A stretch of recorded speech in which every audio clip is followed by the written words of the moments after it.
abstain from unwholesome sinful actions, perform wholesome pious actions, and keep on purifying your mind. When an enlightened person teaches Dhamma, he teaches a universal Dhamma. He will never teach sectarian. Universal Dhamma, eternal Dhamma. The law of nature is eternal. It was there so in the past, it is so present, it will be so in the future.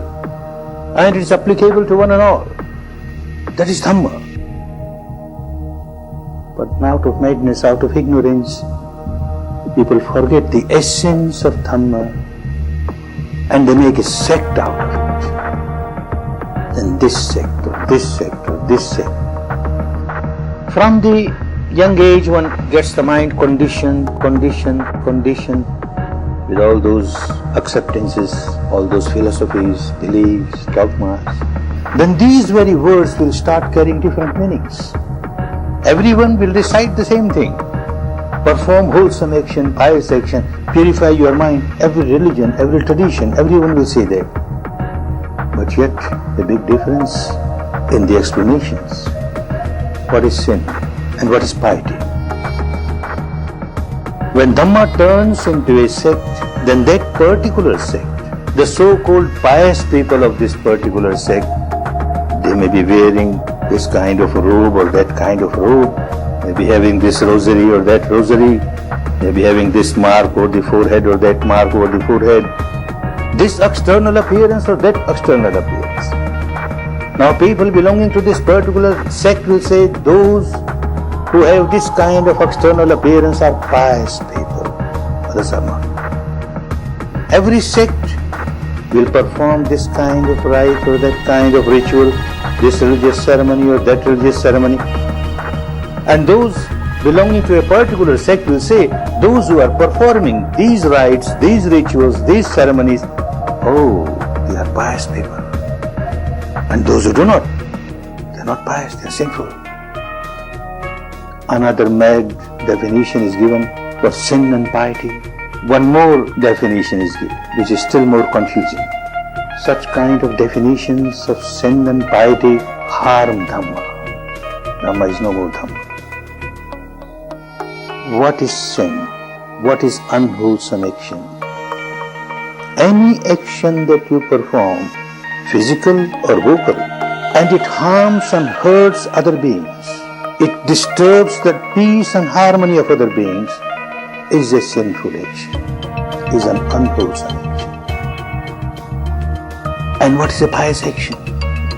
Every action, physical or vocal, which supports, helps other beings in living a peaceful, harmonious atmosphere, which does not disturb their peace, their harmony, which does not harm them, does not hurt them, is a pious action, wholesome action. This definition is universal.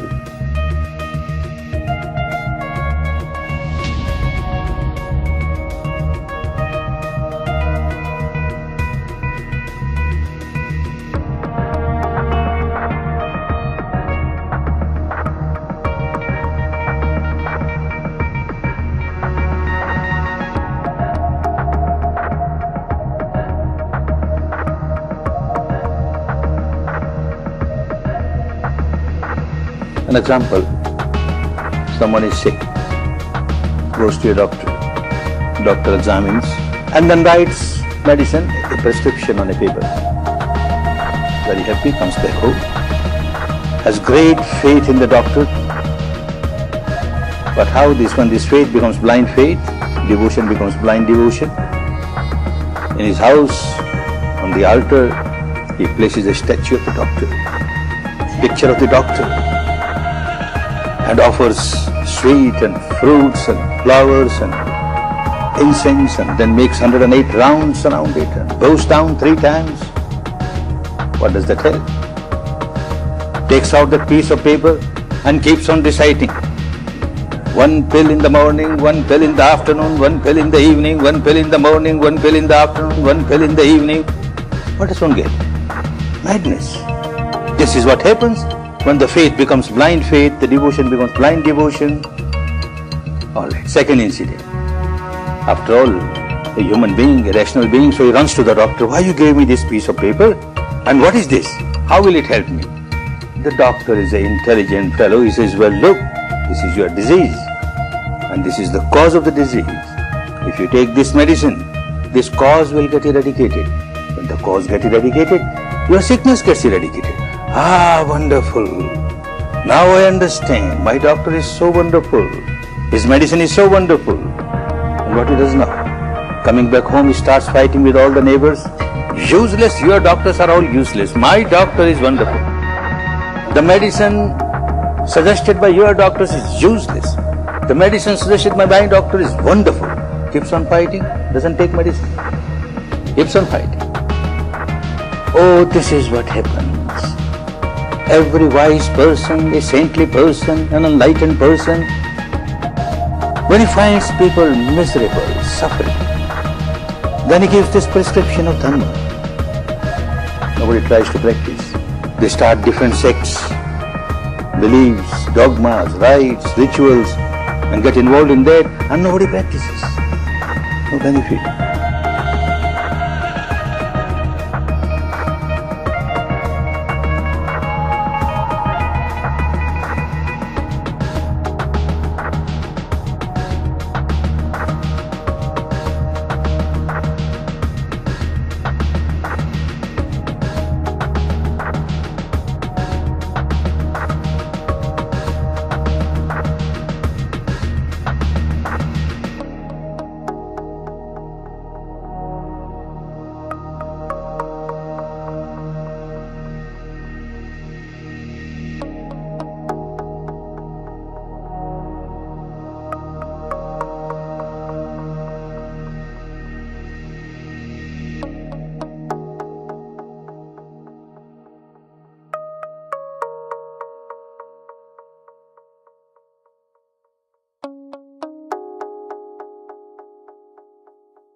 Each individual has to experience the truth oneself to reach the final goal. So long as you are not experienced, the reality is no reality for you. It is always distorted. The reality experienced by an enlightened person, the Buddha, or say Christ, or say Muhammad, is the reality for those people, not for you. When you reach that stage and realize yourself, it becomes a reality for you, not till then. This person, Siddhartha Gautama, he realized the truth within himself, developed his Bhavanamaya Panya, and became an enlightened person, became a liberated person. This Panya that is developed within himself could liberate only one person, not two. And that one person was Gautama, Siddhartha Gautama, none else.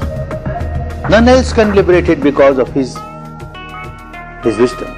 Others can get guidance, others can get inspiration, that's all right. But each individual has to develop one's own wisdom to reach the final goal of full liberation. One's own wisdom, Bhavanamaya Panya, the wisdom that you lived, you experienced. This alone can break the bondages of ignorance, of craving, of aversion, of negativity. This alone can eradicate all the miseries.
rocks. I love Jesus, he rocks. Jesus rocks so much. Yes. Total Jesus freak.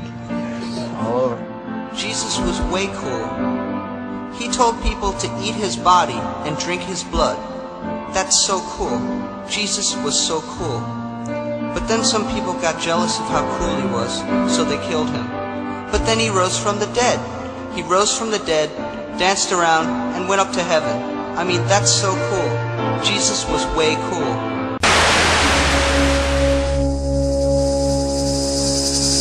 Somebody knew. Somebody at some time knew the correct way to perceive this reality. Somebody knew what it was and how to handle it, how to overcome it. Somebody did. I don't know if the name is Jesus. If his name wasn't Jesus, screw the translation. I know the Illuminati didn't come up with a lot of those parables. They couldn't have, because if they could, meaning they had the understanding, the knowledge that builds the foundation reaching the conclusion in these parables, if they knew that, they wouldn't be doing what they're doing right now. Let me say that again. If these people that created religion knew and understood the meaning behind those parables, they would not be doing what they're doing right now. Therefore, I know that somebody knew outside of this control system. What the name was, I don't know. Based upon what I know, whoever gave those parables would never be concerned with being anointed or being called the Christ. So, by deduction, the man existed. I can only infer that they stole the teachings of this man to sell this pagan worship of Satan. What is Satan? Satan's a consciousness. If you want to call it Satan, Semiramis, whatever, Isis, the serpent, it doesn't matter. Satan is like a consciousness that is separate, which is like cancer. Therefore, it has scalar growth, and it will see itself as one thing.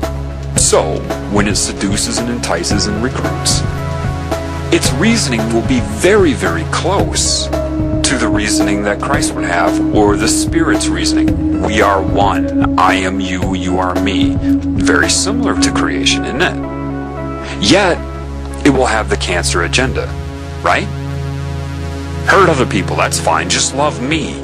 That is the difference. The Spirit has respect and love for all of its creations. Cancer wants you to do whatever you want to that which is not its creation, to destroy it, as long as your allegiance is to the cancer. And once it sucks you in, you're its slave, whether you know it in your current role or not. It knows. So it can be very confusing for a Satanist because it will make a lot of sense. It will mirror a lot of the laws of creation, except for the love and respect for all of the creations. That will be the difference. Greed, materialism, that's what it does. There are two oneness campaigns going on simultaneously. One of them is the recruiting by the cancer.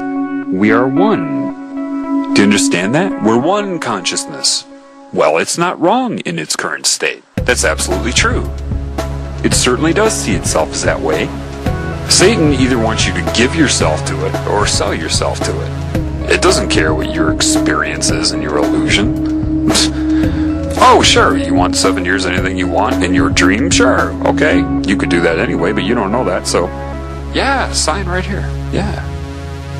And it recruits them and tells them how much it loves them. Do you understand that evil is going to come in the name of love? You think it's stupid? It's going to come in the name of hate? No. The number one thing that evil will push on you is love and how much it loves you. Just like the guy trying to get sex in a bar, telling the girl how much he loves her and how he'll respect her in the morning. You know, I feel so bad for Satanists. in the sense that they're being so duped. Do you realize that a lot of the truth that is used about creation, life, the elements of reality, a lot of that used to solicit them into that religion is also the teachings of Christ? How ironic that they draw upon the teachings of Christ to turn those against Christ by taking credit for the teachings of that person or anybody else that was connected to spirit. Lilith, right? All the different names for the serpent. Fine, let's call it Lilith. Just love me. Do whatever you want, just love me. And I'll love you back. There's a difference between using psychic manipulation to enhance your feeling of pleasure, the tingly sensation that it uses, that Satan uses, and true love. And the irony is this. A lot of these people that are worshiping Satan, with whatever name they choose, with whatever form Satan is using to seduce them, when they feel love, that's the love of God. But because you can't discern that with all of this confusion here, Satan just takes credit for that. Yes, that was my love.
Basically, Satan plagiarizes the Spirit to recruit, to entice, to seduce. It plagiarizes the Spirit, the Creator. It could very well be that Christianity and a lot of these religions were designed, their very purpose, thinking this many moves ahead, designed to fail. How? Why? Well, if they steal the teachings of Christ and then create this Jesus deity, this Trinity, which isn't what it was, then point their fingers at themselves like they always do, expose the Babylonian symbolism, the satanic symbolism of the religions they created. They could do that in hopes to make you abandon all Christ's teachings as well, do you see? If you don't know that they stole those teachings, then you'll think that they created those teachings. They expose the deity as symbolism, and then everybody will have their big sigh of relief.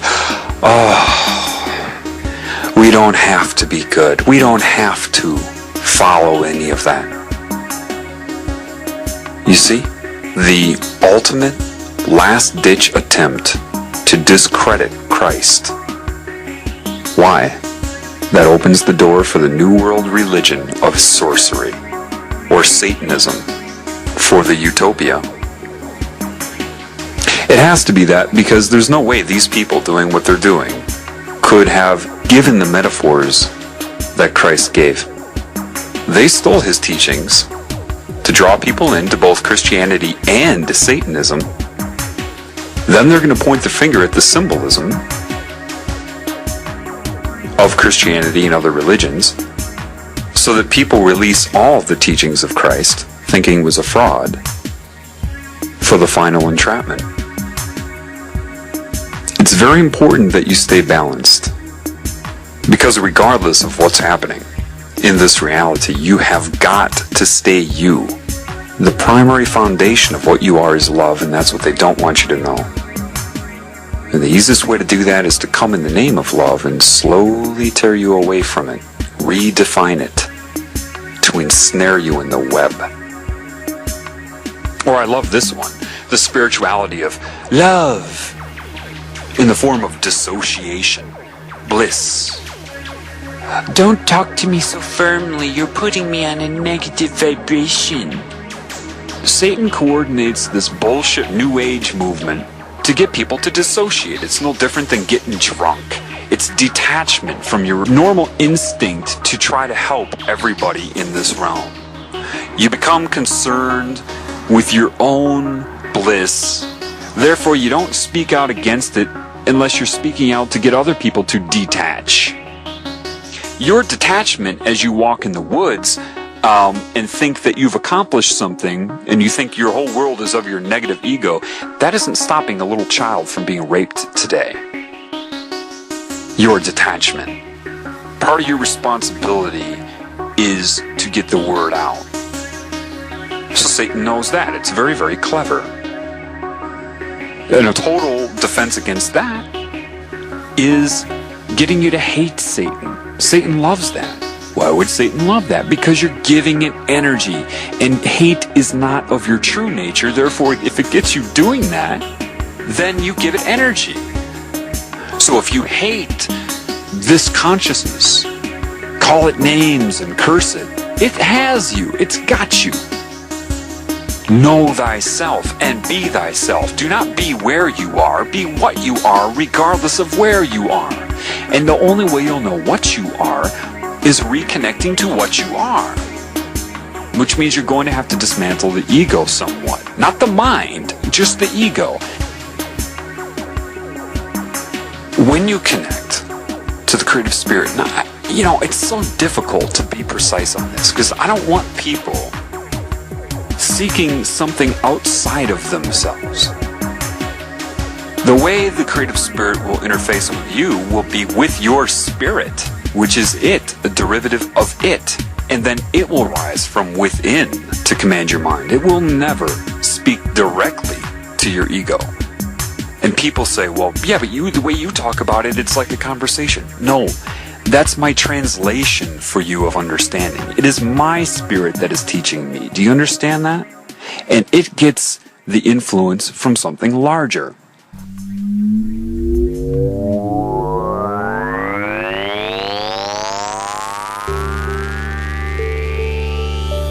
I get a kick out of people thinking the Antichrist is going to be some sort of person with a title. No, it's this collective consciousness I've been telling you about. Anybody who is against the teachings of Christ. What's another way of saying against Christ? Antichrist. So, if you know anybody that's even publicly against, does not adhere to, or denies the teachings, not the man, the teachings, they are the Antichrist. The rise of the Antichrist, if I said the Asian flu is on the rise, I'm not talking about one individual virus, I'm talking about the collective strain, including all of the viruses in that strain. Do you understand that? The rise of man doesn't mean the rise of one man.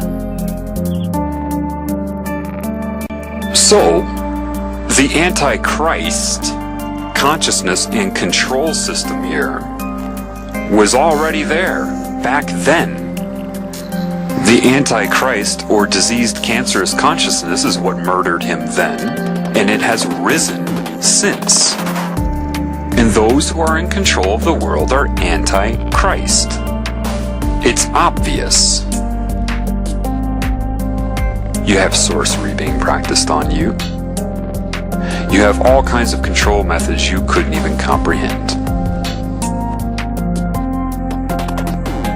Forgive them, they know not what they do. Why do you think you didn't know what you were doing? Because people think that demons somehow inject thoughts into your mind.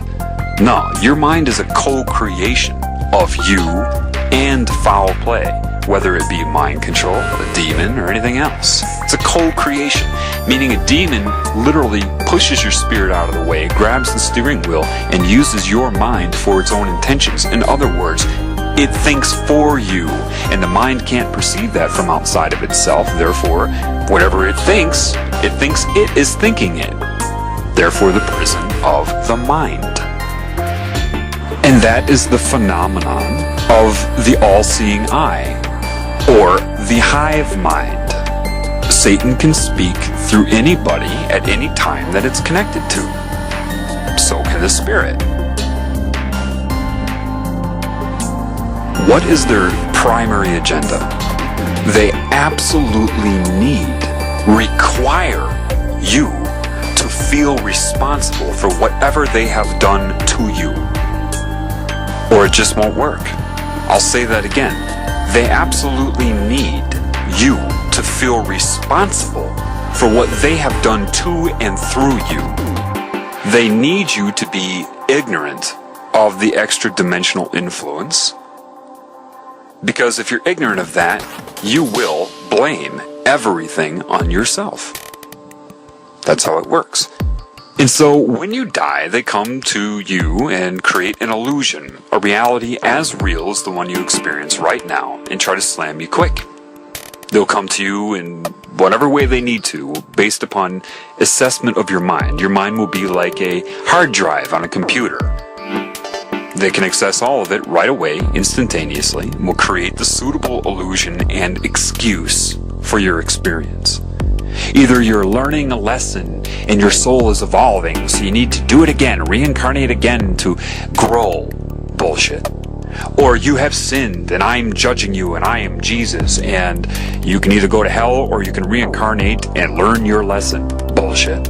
Or they'll just try to send you directly to a hell-like experience and allow them, law of contract, to torture you because you feel you were judged by God.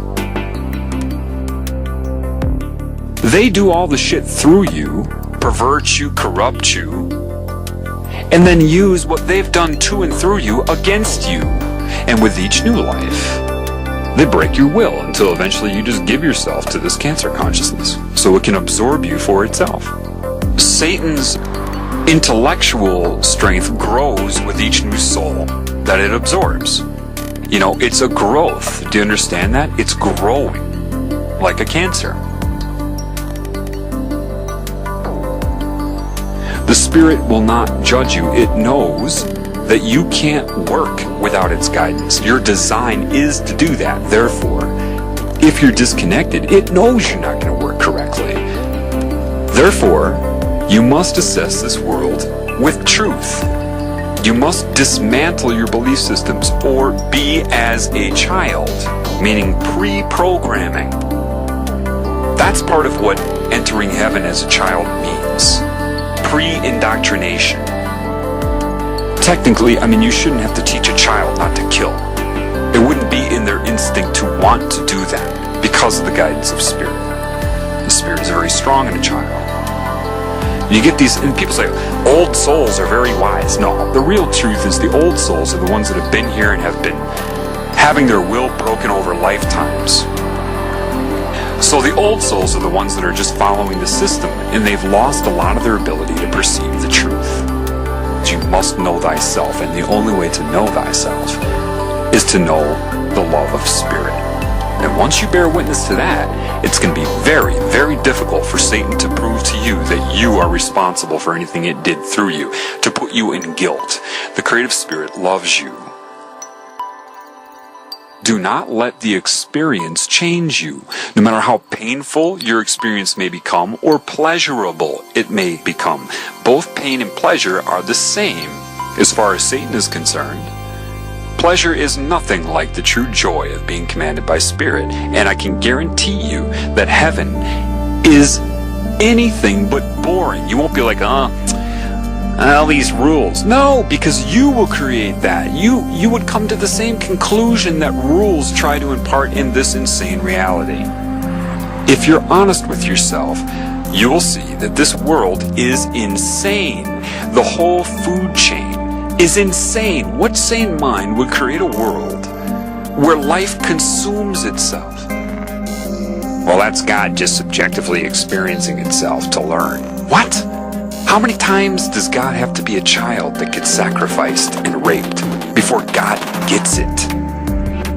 No, that isn't what it is. The idea that animals need to consume each other and other life here is ridiculous. That's why people that try to do everything right here cannot. But they're conned into thinking this is normal here. You're told right off the bat you're on Earth. How do you know? Why? Because other humans tell you that?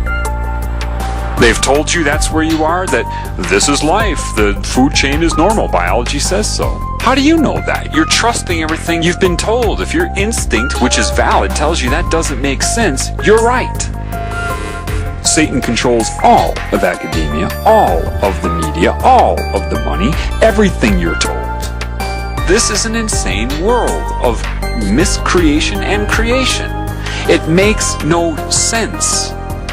What sane mind would create something like a mosquito, a tapeworm, a wood tick? There's no reason for that. It doesn't make any sense. Why did it happen? This is a world of both true creation, manifestation out of love, and miscreation, both created by a mind.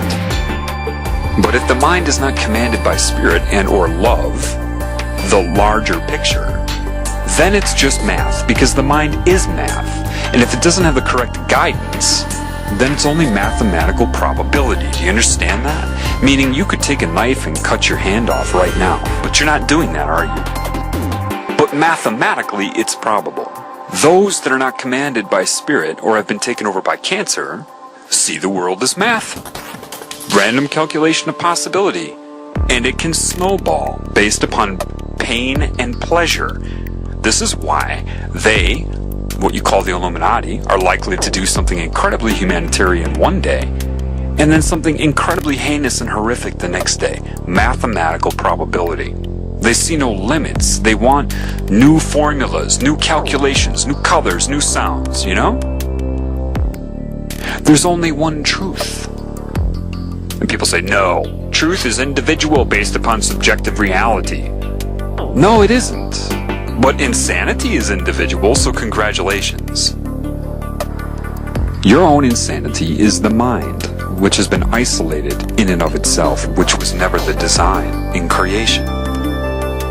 You have to stop the meaning you're projecting so that the real meaning can be revealed to you. And there is only one meaning when you see that. Love. Equal appreciation, love, and adoration for everything. And that's what Satan doesn't want you to know. That's what demons don't want you to know. They want you concerned about the future. You know, they want you to sit there and brainstorm and not be in the now. And they're strategizing against this because they know this knowledge is going to get out. That's why you would see the movie Love Guru with Mike Myers, right? Comedy is the #1 vector for mind control because it puts you in a pleasurable state and you're focused on the joke, and therefore they can slip in so many messages and you'll associate their messages with pleasure. They make fun of the idea of being here and now with comedy. Every truth that is true in that movie, they make fun of it as if it's corny and stupid, and that's the whole intent of that movie. You see it as comedy, expression of a comedian to get some laughs, because you don't know how over your head these movie producers are and what is controlling them. If you want to call it Satan, ISIS, the serpent, whatever, it doesn't matter. So the best advice I can give to you is overcome your reality. That doesn't mean numb yourself to this world. It doesn't mean don't appreciate it. To be you, you're going to have to be able to appreciate everything. If you see something that doesn't make sense, rather than getting angry at it, look at it the way a doctor would look at a patient. See it for what it is, an accident, a problem. Understand it.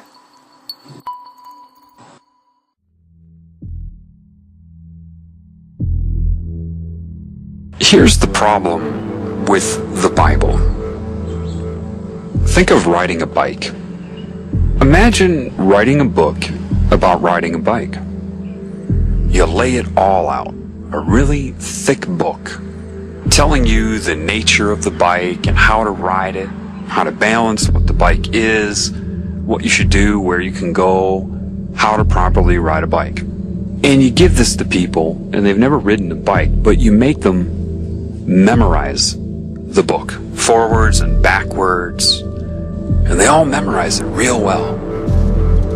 Imagine also in this book that the people who wrote it did not want you to ride a bike. Because you see evidence of the bike around, but you've never ridden one, they need to create that book to include the evidence, but tear you away from it at the same time. So, because they don't want you to ride the bike, they have to be the authors of a book on how to ride it. Does that make sense? I mean, logically, that would be the strategy, would it not? If you want to control people and keep them from being able to ride a bike, then you have to be the one in charge of all the information about the bike and all the instructions on how to ride it. So what you're going to do is you're going to mess it up. Imagine adding things in like to properly ride the bike, you have to make sure that you lean all the way to the left. And remember, you're not good enough to ride the bike. You don't really deserve to ride the bike. And the bike is angry with you, and you're going to have to beg the bike for mercy, and the odds that you're going to be able to do it successfully are almost nil. But memorize the book anyway. And you have all kinds of contradictions in this book. But the people can't argue with the contradictions because they've never ridden a bike. Well, this is a metaphor, of course, and I can tell you something about Christ. He was a bike rider, and he rode the bike. And he was trying to get all of you to ride the bike. Instead, they're trying to get you to ride him. How do you control people? Why did they steal the teachings of Christ? Because his truth was so pure and of an understanding they didn't have that it's very alluring. So they had to take his teachings. But imagine this, say you have 10 statements supposedly by Christ. Okay, make the first 7 authentic, and then add 3 more to corrupt it and slip in a rule here and there, some sort of rule about society and you that he didn't say. That's how you do it.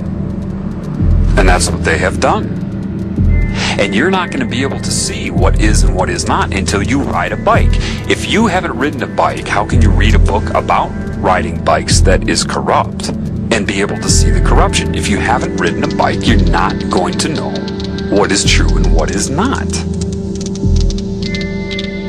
He was a bike rider trying to get you to ride bikes, and they're trying to get you to ride him because they know if you try to ride him, you'll never ride the bike, and they got you. Let me ask you something. Did Christ feel like he needed to wear a specific outfit in order to be credible? Oh, that's right. No, he didn't.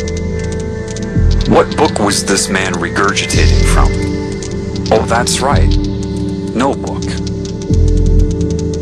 He didn't need a book about riding bikes because he already knew how to do it. They're giving it a name and a procedure and a ritual called Christianity. What name did he give it? Oh, that's right. No name. You see, in the Bible, they even tell you, watch out for people who give long, extended sermons for praise and their outer persona. It's right in there. But with mind control, which is what religion is, people cannot allow themselves to see the direct contradictions. The parables, you have to understand that the knowledge he had is non-translatable. In other words, if you read a book about riding a bike, you can read it all you want. You can memorize it forwards and backwards and dedicate your life to that book. Someone puts you on a bike, you're going to fall. Period. Reading a book about riding a bike is not the same as intuitively riding a bike. And they know that. They know that all too well, you see, because Satan controls religion. And it loves it. It loves that you're memorizing this book on how to ride a bike. Do you understand? That's Satan's preference. It prefers that because at the right moment, for everybody who's memorized that book about riding bikes, Satan will put you on that bike and you're going to fall in the crucial time because you've depended upon a fraudulent book about bike riding. When the irony is, you're naturally a bike rider. Parables are metaphors, okay? And they're meant to draw upon some sort of experience you've had to tune your mind to an understanding outside of descriptive words. Whatever Christ said to people when he was talking with them, if that happened, of course, would have been in the moment, catered to whoever he was speaking to. So he went on using parable after parable, metaphor after metaphor, because you can only bring people to the truth with metaphor. You can't tell them the truth with metaphor. So he'll try it again. It's like this and this. It's like this and this and this. To try to tune the mind to an experience that would be close because you know what it's like to ride a bike. So you try to draw upon something they might have done that would assist them, that the rules and regulations of control are keeping them from knowing. You work with what you got. That's what metaphors are. An attempt to work with what you've got, with understandings that you know exist in the people that you're trying to bring to a different understanding. Does that make sense? The problem is, the majority of these used car salesmen everybody calls priests is that they're not qualified to teach you about spirit. You've been told that they are, but they're not. Do you understand that they are practicing occult Satanism, whether they know it or not? Some of them were probably indoctrinated into Catholicism. Others were indoctrinated into Satanism and are posing as Catholic priests. Either way, they're recruiting and manipulating people with it. And if somebody does know about the occult side of it, they're not going to tell you anyway, so you have to know the truth in order to be able to see this. They're not qualified to teach you about spirit. Why? Because even if their intentions are good, they've learned about God from the Bible. These people aren't qualified to teach you about spirit any more than somebody's qualified to teach you how to ride a bike who's only read a book about riding a bike, and a fraudulent one at that, and has never ridden one themselves. They're not qualified. But because the mind control is so stiff and so strong, and there's so much fear of the unknown attached to it, the people that desperately want to ride a bike but have been programmed with this would rather kill somebody who can show them how to ride the bike because of the fear and the mind control, which is what happened to Christ. Catholicism is pure Satanism. The problem is you shouldn't need to be told that. You should be able to see that. Priests that come out and need their audience and admiration in their temple. Why does God need a temple? A building? What? It means nothing. But they get off on that because everybody gives the priest their love. I gotta be nice to a priest so I get into heaven. They don't give anything back. They just absorb the love, which is what a lot of spiritual, quote, gurus do. They absorb your energy through admiration. Let go of the book. Trust yourself. Listen, you won't believe this, but you were designed to ride that bike.